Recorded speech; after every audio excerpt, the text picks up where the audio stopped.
우리가 금요일 밤마다 이 사도행전을 읽어나가면서 새롭게 알아가는 중요한 것 세 가지가 있습니다. 그 첫 번째 것은 이제 교회의 태동과 성장에 대하여 우리가 알아갑니다. 여러분, 이 오순절 성령 강림에 의하여 여러분 교회가 시작이 될 수 있었습니다. 그리고 이 교회가 확장되어져 가는 그 과정, 그 가운데 함께 하시는 하나님의 강권적인 역사하심을 우리가 알아가고 있어요. 그런가 하면 두 번째로는 하나님 나라의 이 회복과 확장을 볼 수 있습니다. 여러분, 세례 요한이 회개의 세례를 베풀면서 뭐라고 선포하는가? 회개하라, 천국이 가까웠느니라. 근데 똑같은 말씀을 예수 그리스도께서도 또 함께 외치세요. 회개하라, 천국이 가까웠느니라. 여러분, 예수 그리스도께서 이 땅에 오심으로 말미암아 여러분 이 천국, 다시 말하면 하늘 천자에 나라 국자를 사용하여 번역을 하였는데 하늘나라라는 뜻이겠죠. 근데 그 하늘나라는 우리가 죽어서 들어가는 저 하늘나라, 천상의 나라를 말씀하시는 것이 아니에요. 그 하늘나라는 뜻이 하늘에서 이룬 것 같이 이 땅에서도 이루어지기를 원하는 기도를 드리는데, 이 땅에서 이루어질 하나님의 나라. 여러분, 그와 같은 모습은 일찍이 에덴 동산에서 하나님께서 만드신 보시기에 심히 좋았던 그 모습으로의 회복을 말씀하고 있는 거예요. 여러분, 아담과 하와가 하나님의 명령을 거역하여 여러분 죄가 이 땅에 들어오게 되었고, 여러분 그 죄로 인하여 사망에 쏘는 것에 굴복하고, 여러분 그러니 사단이 얼마나 그와 같은 모습을 보면서 속으로 쾌재를 불렀겠어요. 그런데 이 세상에 죽어가는 인생을 긍휼히 여기시사 하나님께서 독생자 아들 예수 그리스도를 십자가의 제물로 내어주시기까지, 그러니 어떤 역사가 일어났어요. 하나님과 우리 사이에 맡긴 죄담을 허시고, 그런가 하면은 사망에 쏘는 것, 즉 이 죄악을 도말하시고 물리치시고, 그리고 죽음에서 부활하심으로 말미암아 부활의 첫 열매가 되셨으니 사망까지도 이기시는 놀라운 역사로 바로 뜻이 하늘에 쓰는 것 같이 이 땅에서도 이루어지는 이 회복의 역사가 여러분 사도행전을 통해서 우리에게 나타내 보여주시는 것입니다. 그런가 하면 세 번째로는 이 하나님의 나라가 확장되어 나가는 일에 쓰임받는 자들이 있다. 하나님께서 그와 같은 자들을 통하여 주의 나라가 회복이 되고 하나님의 나라가 확장되게 하시는데, 우리는 사도행전을 통하여 그 사도들의 모습과 또한 구령열에 뜨거워 십자가의 복음을 증거하는 성도들의 모습을 통하여 우리는 그 모습을 대하는 것입니다. 여러분, 죽으면 죽으리이다. 그 구령열에 뜨거워 여러분 그처럼 그들을 박해하고 핍박을 하고 감옥에 가두는 그들 앞에서도 우리가 주님의 십자가의 도를 전하지 않을 수가 없다. 사람에게 순종하는 것이 아니라 우리는 하나님께 순종한다.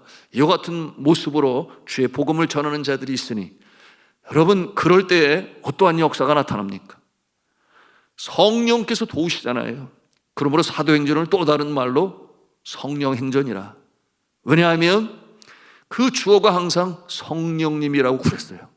그러니 성령님이 가라면 사도들은 갔고, 멈추라면 멈췄고, 그리고 다시금 시작하라 하면 또 갔고, 여러분 이처럼 성령께서 도우시기 때문에 여러분 사도들이 주의 말씀으로 선포할 때에 여러분 그 사람들의 심령의 찔림을 받아서 우리가 어찌할꼬 회개하게 되니 하루에 3,000명, 또 어떤 날은 5,000명 돌아오는 역사가 나타나고, 또한 하나님께서 그들에게 힘과 능력을 허락하시니 표적과 이사가 나타났다고 그랬어요. 그러므로 병든 자들을 데리고 올 때 여러분 그들을 향하여 병 나음을 예수의 이름으로 선포할 때 일어서는 역사가 나타나고, 그런가 하면 귀신 들린 자들을 데리고 왔을 때 예수의 이름으로 축사하니 귀신들이 쫓겨나가는 놀라운 역사가 나타나게 되었습니다. 여러분, 이와 같은 모습은 우리에게 도전이 되기도 하고 격려가 되기도 하는데, 저는 간절히 축복하며 기도합니다. 여러분들이 이 시대에 바로 이 초대교회 성도들과 같이 하나님의 능력으로 잃어버린 영혼들에게 주의 복음을 증거하는 선포자들이요 전도자들이 되시기를 주님의 이름으로 축원합니다. 이렇게 급하고 강하게 역사하시는 이 성령님의 역사로 말미암아 예루살렘 교회에 부흥이 일어나고 또한 성장하게 되고, 뿐만 아니라 예루살렘을 넘어서서 예루살렘 밖에 있는 사람들까지 이 예수 그리스도를 구주로 믿고 돌아오게 되니까 이 유대의 종교 지도자들, 사두개인들, 그들이 참 난리가 났습니다. 이 어찌하면 좋으냐? 마치 예수 그리스도의 그 예수님 살아있을 때에 수많은 사람들이 예수님을 쫓았던 그와 같은 물결이 다시금 파도치는 거 아니냐, 뭐 이런 생각이 들었어요. 한편 마음이 불안하고 한편 마음이 시기로 가득 차서 그들이 행하는 일을 멈추게 하려고 잡아다가 옥에 가두는 본격적인 박해가 시작되었던 것입니다. 본문 17절과 우리 18절 말씀을 함께 보기를 원합니다. 같이 읽습니다. 시작. 대제사장과 그와 함께 있는 사람, 즉 사두개인의 당파가 다 마음에 시기가 가득하여 일어나서 사도를 잡아다가 옥에 가두었더니, 그럼 이 말씀에서 이 대제사장 또는 이 사두개인들을, 여러분 이들은 사내들인 공회의 공회원들이에요.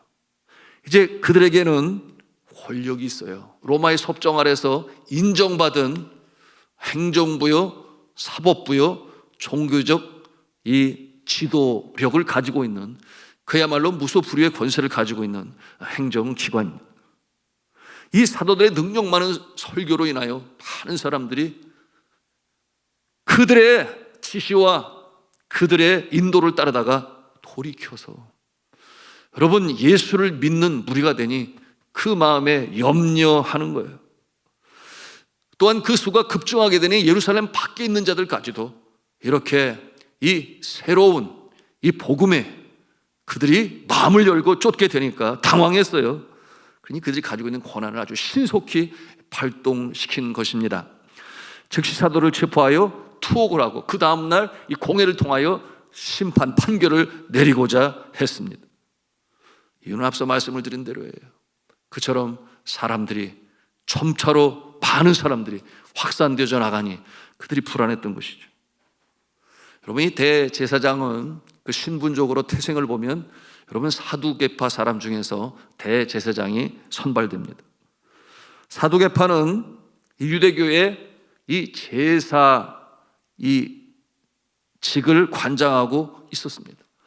여러분 그들이 이 성전을 운영하고 관리하면서 들어오는 수입이 막대해서요.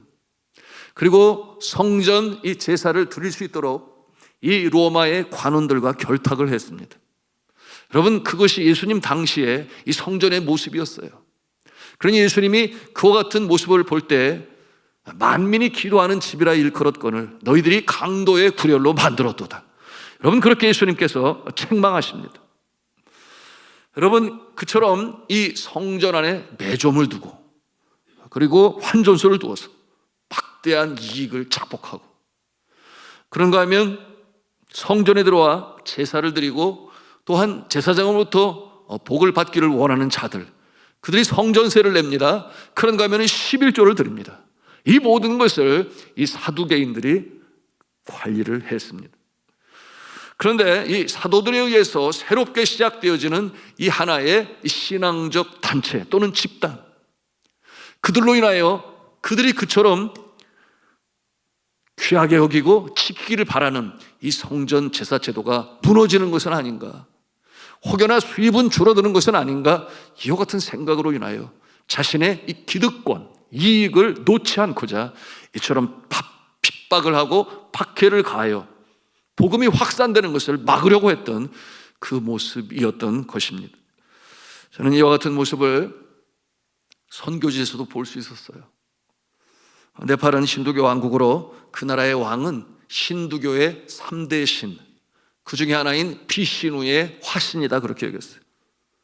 비슈누 신은 보존의 신이요 축복의 신인데, 그 시대의 네팔의 왕이 이 비슈누 신의 화신이다 현현되어진 모습이다 하였으니 절대 이 무소불위의 권세를 가지고 사람들은 이 왕을 신처럼 그렇게 떠받들었어요. 그런데 그 나라에 복음이 들어오기 시작했습니다. 네팔 밖에 이 인도의 동북부 쪽에서 서양 선교사들에 의하여 복음이 증거될 때 그곳에서 복음을 듣고 예수를 믿은 사람들이 자신의 국경을 넘어서서 다시금 네팔에 들어오게 되었고, 그들에 의하여 비밀리에 포카라라고 하는 곳에 최초의 교회가 1950년에 세워지게 되었습니다. 1952년도에 세워지게 되었습니다.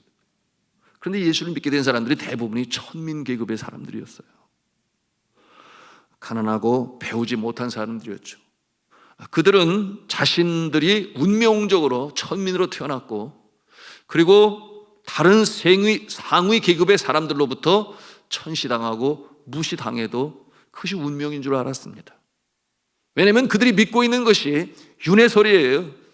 그러니 여자로 태어났으면 전생에 그렇게 똑바로 살지 못했기 때문에 저주를 받아서 여자로 태어났다. 그런가 하면 전생에 잘못 살아서 태어났을 때 이 천민계급으로 태어났다. 거기에서 자유함을 입기 위해서는 그 신분의 모습으로 평생을 살면 죽어서 다음에 태어날 때 좀 더 나은 모습으로 태어날 수 있다. 여러분, 그것이 뭐예요? 완전히 옥죄는 거 아닙니까? 얽어매는 거 아닙니까? 그러므로 기득권은 여전히 그 기득권의 권리를 주장하고 그 사회에서 상류 계급의 모습으로 있으니, 과거의 우리나라 조선시대의 양반, 중민, 천민 이런 계급이 여전히 유지되고 있는 그런 모습인 거예요. 그런데 복음은 무엇을 말하는가? 그들이 무시하고 천대하는 사람들로부터 믿고 생각하고 말하는 바가 무엇이냐? 여러분, 로마서 12장 2절에 있는 말씀인가요? 복음은 모든 믿는 자에게 구원을 주시는 하나님의 능력이 됨이라. 모든 믿는 자에게, 사회적인 신분과 계급을 떠나서 모든 믿는 자에게, 요한복음 3장 16절에 있는 그 말씀대로 하나님이 세상을 이처럼 사랑하사 독생자를 주셨으니 이는 그를 믿는 자마다 멸망치 않고 영생을 얻게 하려 하심이라. 믿으시면 아멘 합시다.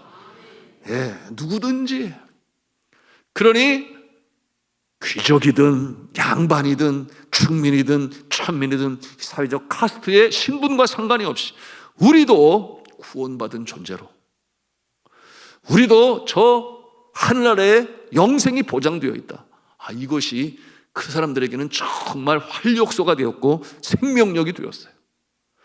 여러분, 이 복음은 이처럼 어떠한 사회적인 계급, 그것을 넘어서서, 왜 그렇습니까? 예수 그리스도 십자가에 달려 돌아가실 때 모두를 위하여 달려 돌아가셨으니 믿는 자에게 구원의 역사가 나타나는 것이에요. 그것을 믿는 자들로부터 점점 기독교가 확장되어져 나가게 되었습니다. 그러니 이 정치적인 이 권력을 가지고 있는 자들이 가만히 있을 수가 없지요. 그러므로 그들이 아주 강한 법으로 세워 개종 금지법을 세우고, 그래서 복음을 전하고 또한 세례를 주고 세례를 받는 자를 감옥에다가 가뒀어요. 벌을 줬어요.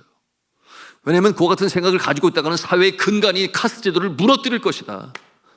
여러분, 그와 같은 생각을 갖게 되니 핍박의 시기가 언제까지 진행되었는가? 1990년까지 그와 같은 모습이 되었습니다. 여러분, 그렇다고 해서 이 복음, 진리, 여러분, 진리는 밟는다고 해서 밟히는 것이 아니에요.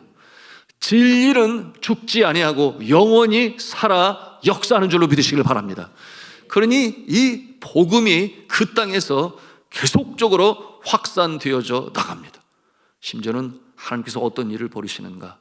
그 땅에 이 기득권, 복음을 전하지 못하게 하는 그 기득권 왕을 중심으로 하는 세력들을 대항하여 민중혁명이 일어나게 되었으니, 여러분, 공산혁명이 일어나게 되었어요. 7년 동안 내전이 있게 되었고, 여러분, 2006년에 결국 이 비슈누 신의 화신인 왕이 하야를 하게 됩니다. 왕정은 물러나게 됩니다. 그리고 들어서게 된 정부가 민주정부예요. 이 같은 역사로 말미암아 이 기독교가 아주 왕성하게 성장하게 되었는데, 물론 개종, 다시 말하면 누군가를 예수 믿게 하는 이와 같은 행위는 지금도 엄격히 금지되어 있지만 그들 스스로가 교회를 찾아서 나오는 것은 아무도 막을 수가 없어요. 여러분, 이와 같은 상황 가운데서 어떤 역사가 나타나는가? 오늘 이 초대교회의 모습처럼 말이죠. 기적과 이사가 나타나게 되니, 여러분, 네팔의 이 복음의 이 성장의 가장 중요한 원동력이 무엇인가 하면 신유의 역사가 나타나는 거예요. 신유의 역사. 이슬람권에서는 꿈속에 예수님이 나타나서 그러므로 말미암아 주 앞에 돌아오는 역사가 지금 21세기 초에 나타나고 있는데, 그 나라에서는 산은 높고 골은 깊어서, 여러분이 이 네팔은 산지국가 아닙니까? 그러니 차가 들어갈 수가 없어서 그 마을마다 이 병원 시설이 없어요. 그러니 병들면 너무 힘든 거예요. 며칠 길을 업고 메고 그리고 병원 있는 곳으로 가야 되는데, 여러분, 위급한 상황 가운데서 이 사람들은 옆마을에 가서 거기에는 예수를 믿는 교회가 있고 그리고 목사님이 계신데, 목사님을 불러다가 기도를 하면 나을 거야 이런 소리를 들으니까 그 소문을 듣고 찾아가요. 그래서 목사님을 모셔다가 기도를 하면 병이 낫는 거예요. 여러분, 이와 같은 역사는 지금도 진행이 되고 있어서 제가 신학생들 새로 신입생 들어올 때 인터뷰를 하게 되면 10명 중에 5명은 다 비슷한 간증이에요. 그처럼 고질병으로 누나가 힘들어했었는데 폐결핵으로 말이죠. 그런데 이웃마을에 있는 목사님 와서 기도하니까 병이 낫습니다. 그래서 우리 가족 모두가 예수를 믿게 되었습니다. 이와 같은 역사가 나타나면서 21세기 초에 단일 국가로서는 가장 복음화가 빨리 이루어지고 가파른 교회 성장을 이루고 있는 나라가 바로 네팔이에요. 여러분, 환란이 있어요. 핍박이 있어요. 박해가 있습니다. 그럼에도 불구하고 초대교회는 이렇게 힘차게 확장되어 나가는 모습이 오늘 21세기 초에도 있다. 여러분, 복음에는 능력이 있는 줄로 믿으시기를 바랍니다. 그런데 선진국가로부터 여러분, 세상의 편리 이 시설들이라든지 또는 병원 시설의 확대, 의학의 발전, 이와 같은 모든 것들이 당연히 일반 은총으로 하나님께서 주시는 은총이지만, 그러나 우리의 마음에 간절한 소원과 믿음들은 약하게 만들어서 마치 내가 기도하는 것보다 당장 병원에 가서 치유하는 것이 더 빠르지라고 하는 생각들이 점점 팽배해지면서 마땅히 나타나야 할 이 성령의 놀라운 역사들은 점점 잠들어가는 모습을 이 시대에 우리는 보고 있어요. 그래서 글로벌 노스, 글로벌 사우스라고 하는 표현을 쓰는데, 여러분, 그것이 뭐냐면 이 지구촌의 북반구에는 점점 믿음이 식어져 가고, 적도를 중심으로 글로벌 사우스, 이 남쪽으로는 이처럼 뜨거운 이 오순절 성령의 역사가 지금 오늘 이 시대에 운행되어지고 있습니다. 여러분, 이와 같은 모습을 보면서 여러분, 우리의 신앙을 다시 한번 돌아볼 수 있어야 돼요. 과거의 우리의 믿음의 선배들의 모습과 나의 믿음을 비교해 볼 때, 나는 왜 이처럼 믿기는 하지만 하나님의 그 놀라우신 능력을 체험하지 못하고 있는가? 여러분, 그것은 우리의 믿음의 문제인 것입니다. 우리가 간절한 마음으로 확고한 믿음 가운데 설 때 놀라운 역사가 나타남을 믿으시기를 바랍니다. 그러므로 끊어내야 할 구습을 끊어낼 수 있는 성령의 역사하심을 체험하고, 그런가 하면은 내가 힘들고 지칠 때 세상이 주지도 알지도 못하는 하나님의 평강이 우리의 심령 가운데 영원히 솟아나는 생명수와 같이 우리의 심령을 새롭게 하시는 줄로 믿으시기를 바랍니다. 그러므로 이 금요일 밤 또 새벽기도 기도하는 시간은 너무나 중요해요. 여러분, 오늘날 이 시대에 말씀이 없습니까? 여러분, 말씀이 홍수 속에 산다고 해도 과언이 아니에요. 방송국을 통해서. 그런가 하면 여러분, 항상 성경을 읽고 또한 필사를 하고 또 아침마다 저런 교회에서 보내는 말씀을 볼 수 있는 기회가 있지만, 정작 중요한 것은 무엇이에요? 하나님의 나라는 이 말에 있는 것이 아니라 능력이 있는 줄로 믿으시기를 바랍니다. 그 모든 아는 것을 가지고 여러분, 실제적인 삶 가운데 놀라운 영광의 역사로 나타나게 하기 위해서는 여러분, 우리가 기도함으로 그 능력을 힘입어야 돼요. 여러분, 기도할 때 말씀이 능력으로 나타남을 믿으시기를 바랍니다. 여러분, 그러므로 우리가 뜨겁게 기도해야 돼요. 사모하는 마음을 가져야 돼요. 여러분, 이와 같은 모습은 중국도 마찬가지였어요. 여러분, 중국이 공산화가 되면서 그렇게 기독교를 막아보려고 얼마나 박해가 심했는지 몰라요. 그럼에도 불구하고 밟히면 눌러져 있는 것 같은데 다시금 일어나고, 밟으면 또 다시 일어나고, 마치 길섭에 이 피어난 풀들처럼 말이죠. 계속해서 자라나게 되니까 중국 정부는 2008년 북경 올림픽 이후로 정책을 바꾸었어요. 우리의 힘으로 되는 것이 아니다. 그들이 인정했어요. 그러면서 그들은 기독교 국가라고 할 수 있는 미국을 연구했죠. 그래서 미국을 살펴보니까 기독교인이 그렇게 많은데 나라가 망해요? 절대 망하지 않잖아요. 오히려 기도하는 그들로 인하여 나라는 여전히 오랜 세월 동안 세계 최대의 강국으로 나아가고 있으니까, 거기에서 깨달음을 얻은 이 중국 정부는 드디어 2008년 북경 올림픽을 기점으로 하여 한 개인이 하나의 종교를 가질 수 있는 자유가 있다, 이렇게 발표하게 된 것 아니겠습니까? 그래서 이 유교와 도교와 불교, 거기에 기독교를 넣어 주었던 것은 바로 이 미국을 연구하면서 그들이 배운 것을 그렇게 적용하게 되었던 것입니다. 그러는 가운데 중국의 기독교는 삼자교회로, 정부에서 인정한 교회를 삼자교회라고 그래요. 그런가 하면 치아교회가 있습니다. 저는 중국을 방문하면서 삼자교회에서도 예배를 드렸습니다. 자리가 꽉 차요. 그런가 하면 치아교회의 지도자들을 만나고 그들의 모습도 체험할 수가 있었습니다. 다양한 모습으로 하나님께서 역사하시는데, 그 같은 모습을 보면서 중국은 우려하고, 그리고 어찌하든지 더 확산되지 않도록, 그래서 많이 모이게 되면 꼭 보고를 해야 되고, 그리고 그 숫자가 100명이 넘게 되면 꼭 정부의 허락을 받아야 되고, 그 넘어가게 되면 나누어서 흩어져서 모이게 하고, 이런 정책을 쓰고 있지만, 여러분, 분명한 것은 이 생명을 살리는 복음은 이 땅에 뜻이 하신 것 같이 이 땅에 이루어지게 하시는 하나님의 역사이니, 누가 막아도 막아지지가 않는 복음의 힘과 능력이 있는 줄로 믿으시기를 바랍니다. 우리가 이 사도행전을 통해서 그 시대의 모습, 오늘 이 시대도 이렇게 역사하고 있구나 하는 것을 비춰볼 수가 있습니다. 자, 오늘 이 진리를 보지 못하는 유대인들, 관원들, 사두개인들, 대제사장은 초대 교인들을 박해를 하고 감옥에 가두었어요. 여러분, 그러나 하나님이 급하고 강하게 역사하시니 어떤 역사가 일어나는 줄 아시지 않습니까? 우리 19절 말씀인데요, 19절 말씀을 같이 읽습니다. 시작. 주의 사자가 밤에 옥문을 열고 끌어내어 이르되, 할렐루야죠.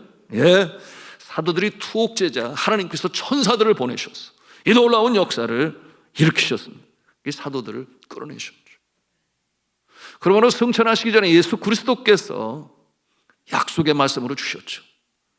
너희는 가서 모든 족속으로 제자를 삼아 아버지와 아들과 성령의 이름으로 세례를 주고 내가 너에게 분부한 모든 것을 가르쳐 지키게 하라. 그다음에 뭐라고 말씀하셨어요? 볼지어다 내가 세상 끝날까지 너희와 항상 함께 할 것이다. 이렇게 약속의 말씀을 주셨는데, 여러분, 그 말씀을 믿는 자에게 이 상황 가운데서도 주님이 우리를 도우시지, 주님 우리와 함께 하시지, 이 확신을 가지고 이 놀라운 역사를 경험할 수가 있었던 것이었습니다. 그리고 이처럼 다시금 말씀을 하시는데, 생명의 말씀을 전하라 그렇게 말씀하시잖아요. 우리 20절 말씀을 또 읽도록 하겠습니다. 시작. 가서 성전에 서서 이 생명의 말씀을 다 백성에게 말하라 하매. 아멘. 박해를 두려워하지 말고 생명의 말씀으로 전하라. 여러분, 이와 같은 역사가 오늘날 이 시대에 우리 교회도 필요하고 한국교회에 필요해요. 여러분, 우리가 금년 한 해를 성령 충만으로 전도하여 주의 집을 채우는 해로, 채우는 성도로, 채우는 교회로 선포하고 나가고 있습니다. 여러분, 이것은 우리의 막연히 바라는 꿈이 되어서는 아니 돼요. 중요한 것은 기도하는 가운데 우리가 이처럼 확신과 믿음으로 무장을 해야 합니다. 볼지어다 내가 세상 끝날까지 너희와 항상 함께 할 것이다. 우리가 지식으로 알고 있는 말씀이 삶 가운데 온전히 실현이 되도록 기도하는 중에 성령 충만함 받으시기를 바랍니다. 그 능력으로 온전히 무장하시기를 바랍니다. 그럴 때 역사가 일어나는 거예요. 우리가 3월 달에 이제 심령 부흥회가 있어요. 그리고 금년에는 우리의 교회의 목표에 따라서 전도 부흥 집회로 3일 저녁을 갖고자 합니다. 여러분 모시는 분은 인천의 청원교회 사모님이신데 그 교회가 참 크고 부흥하여 성장하는데 이 사모님이 얼마나 전도를 열심히 하는지 여러분 이제 직접 오셔서 말씀하시면 우리가 깨달아 알게 되겠습니다만, 여러분 교회가 이 시대에 성장하지 않는가 멈췄는가 보편적으로는 그래요. 그럼에도 불구하고 성장하는 교회는 성장한다. 어떠한 자들이 있는 교회가 그렇습니까? 오늘의 이 말씀에 있는 것처럼 성령으로 충만하여 담력을 가지고 예수 그리스도께서 말씀하신 내가 세상 끝날까지 너희와 항상 함께 할 것이다, 이것을 믿음으로 받는 자에게 역사가 나타남을 믿으시기를 바랍니다. 그 같은 교회가 성장하는 거예요. 자, 오늘 말씀 29절 말씀 같이 읽겠습니다. 시작. 베드로와 사도들이 대답하여 이르되 사람보다 하나님께 순종하는 것이 마땅하니라. 아멘. 자, 이것이 사내들인 공회의 신문 앞에서 여러분 이 베드로가 그처럼 담력 있게 외쳤던 말씀이에요. 여러분 이와 같은 모습이 다시금 이 시대에 다시금 시작이 되어야 되는데, 왜냐하면 주님 오실 날이 가까우기 때문에. 여러분 여전히 참고 인내하시며 기다리시는 주님은 많은 사람들이 주님의 은총의 자리에 나오기를 기다리십니다. 정작 주님의 마음과 상관이 없이 오늘 우리는 그저 먹고 사는 일로만 분주하다고 한다면 그러면 주님 오시는 그날에 과연 잘했다 칭찬을 받을 수 있을까요? 여러분 말씀을 맺으면서 저는 여러분에게 도전하고 격려합니다. 우리가 기도할 때마다 성령의 충만을 사모하고 주의 말씀이 우리의 삶에 실적으로 나타나서 간증하는 인생이 되게 해달라고, 그러므로 주의 약속을 믿는 자에게 정말 놀라우신 초대교회의 역사가 다시금 나타나서 심령이 살고 가정이 살고 교회가 부흥하고 교회는 축복의 통로가 되어 여러분의 가정으로 연결이 되고 또한 일터와 사업장으로 연결이 되어서 정말 21세기 초에 하나님 기뻐하시는 교회를 세우는 일에 하나같이 쓰임을 받으시는 그 모습이 되시기를 주님의 이름으로 축원합니다.